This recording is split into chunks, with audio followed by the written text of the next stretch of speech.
How have you allowed for student voice to change what you teach and how you teach? I'm an art teacher, so elementary art teacher. So being a cheerleader for creativity and an advocate for kids to express who they are in ways that they feel passionate about is something that I've always cared very much about.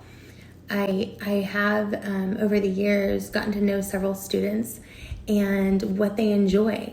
I think when you know who your students are and what motivates them, it's a lot easier to say yes than no. So if I have a different idea for a project and a child comes up to me and says, "Miss Floyd, can I use scissors? I don't want to draw. I want to use scissors." If they can justify that answer with why, who am I to say no to that? Can you share how you work with students to link prior knowledge to the learning taking place in your classroom? Linking prior knowledge with kids I think it's really important when you teach. Again, I teach art, so it might look a little differently, but I do look at the grade level TEKs and what they're learning. And whenever possible, I try to make those connections at the same time the teachers are. So when first grade's doing a fairy tale, we do royal self-portraits. When fifth grade at the beginning of the year doing parabolas, I do op art. Fourth grade, when they do, I do Native American stories at the beginning of the year. We do Zentangles when they're learning about all the different kinds of angles and they have to do a certain amount of obtuse and a certain amount of acute angles. Life science at the end of the year, I do symmetry lessons with all of the grades and kind of bring those animals in as well. How does the teaching and learning experience in your classroom rigorously engage students of diverse backgrounds? In response to the same question, bringing and acknowledging a learner's culture is pretty important as well, going back to knowing your learners. It would be really easy for me to teach the way I was taught with a lot of examples of white European artists. And I don't teach a lot of white European children, and they don't have a lot of the same beliefs and culture and holidays, celebrations that I personally have. So again, knowing them, knowing what they already have that schema on with their own culture, they get really excited when you bring that in. So whether that's Diwali, whether that is letting a little girl who you're doing a starry night and she asks if she can do a mosque because she's Muslim, those are things that you say yes to, at least for me. How do you ensure that all students are engaged in their lessons? As far as engaging all students as an elementary art educator, presentation is everything. And when you're excited about sharing about another culture or something that might be different to other students, that you might be worried that they're not engaged because they don't share those same beliefs, when you can find something, a connection to another, it's amazing. So if we're gonna learn about Chinese New Year, and then you compare and contrast with the New Year we celebrate, that gives people a different view where they can relate, and making things relatable to kids. Again, it's just about relationships and how we honor those that are different than us. What do you see as the most challenging aspects of an increasingly diverse educational environment? And what steps have you taken or plan to take to meet such challenges? I think I mentioned this a little bit earlier in one of my questions about that it would be easier for me to teach how I was taught and what I know and the lessons that were presented to me that a lot of my peers also use, but that doesn't always work. And even if I had a school full of white children, I would be doing them a disservice to only teach the European artist or the white American artist, or to not include women.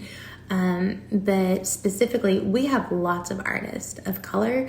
We have lots of artists that are women. We have American artists. We have artists all over the world. And so to just pick that one little sector, it's a disservice, and it has to be explored. And, like I said earlier too, the kids love when they can make connections to who they are.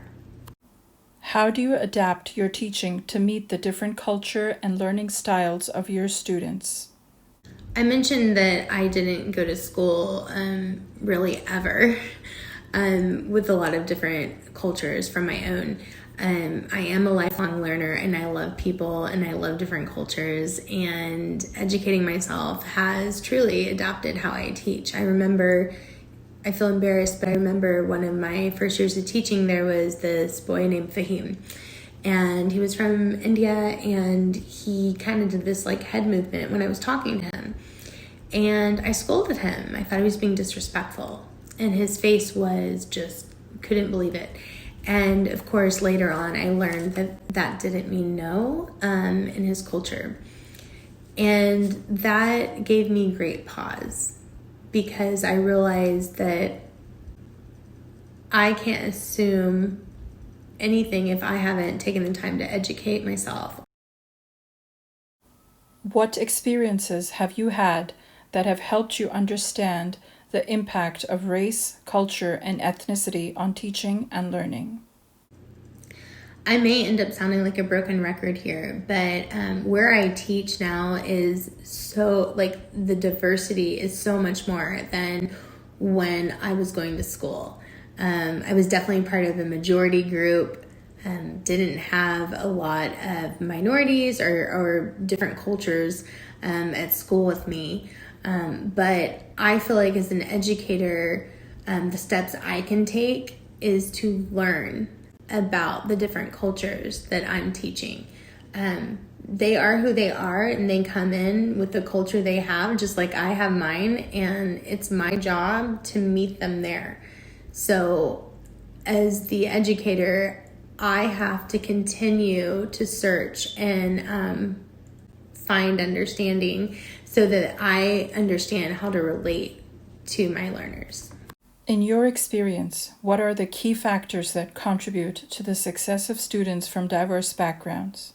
Whether you're thinking about diverse backgrounds or any key factors that contribute to a learner's success, I think as people, we want to be known, we want to be valued, we want to be accepted. So for me, the key factors are always going to go back to those social emotional relationships. It's important to know what's going on in your learners' lives. You might have a kid that's fasting, and maybe they're tired, maybe they're hungry, maybe they're cranky because of that. Just knowing who they are, what they're going through, and being there for them and giving them the ability to express who they are in a way that is applauded, feeling good about themselves. That's important. I would never want a kid to think that they're not good enough. Discuss how you feel about students' life and culture. How will you show an interest in their activities and successes? Teaching at a school that I would be considered a minority has opened my eyes a lot, because as an educator, when you're planning lessons and you want to, reach the most students you can, right? When I'm planning a lesson on Diwali, because I have mostly Indian learners, I still need to think about those African American, white kids, Hispanic kids, and also find a way that connects to them, because even you can't teach just for a majority, because then you're forgetting a lot of kids that also care and also matter. So whether that majority is white or black or Hispanic, it's important to remember to celebrate all the cultures in your room. What are some of the benefits of racial and ethnic diversity in the curriculum? I think having diverse learners, you need to have a diverse curriculum. So in art, really making sure that you have artists that are women, that are of color, that have some of the same backgrounds from the same countries as your learners. That's going to make connections with them. They're going to be able to relate to that and say, oh, my grandparents were from Mexico.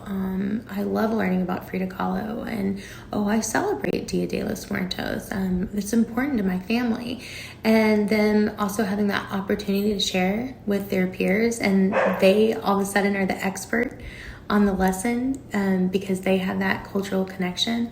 That can be really, really magical. In your experience, what are the challenges faced by students of historically underrepresented groups in schools? What strategies have you used to address these challenges, and how successful were those strategies?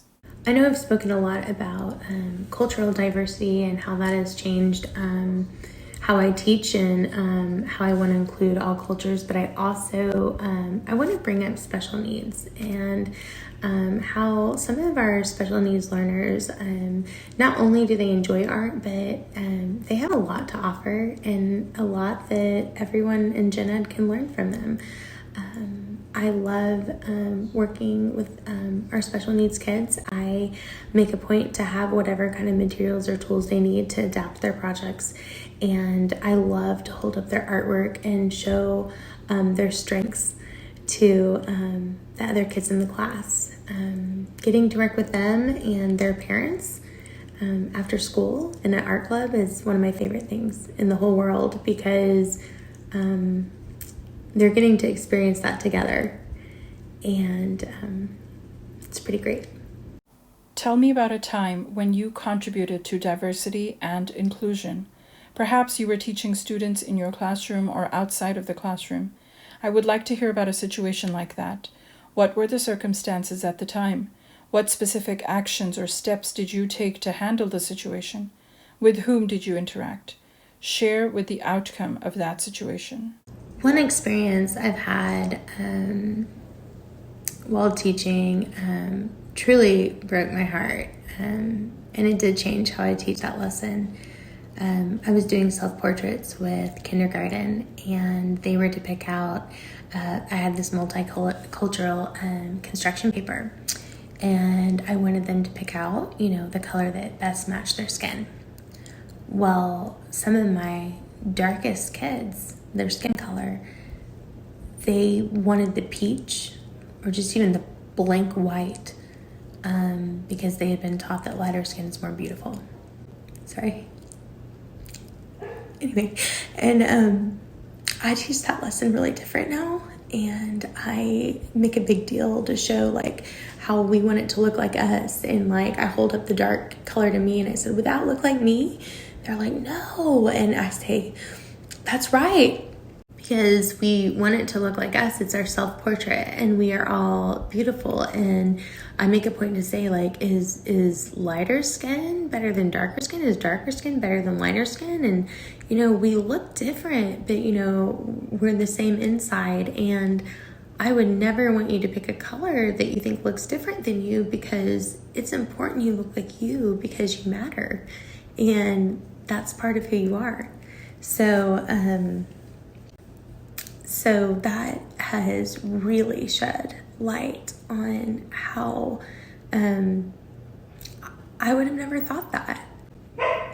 Being me, I never would have thought about picking a different color. What kinds of experiences have you had in relating with students whose backgrounds are different than your own? I may have already answered this a little bit, but my school looks very different than the school I went to. And I teach in the same district. I went from 1st grade to 12th grade in Coppell ISD, and now I teach in Coppell ISD. And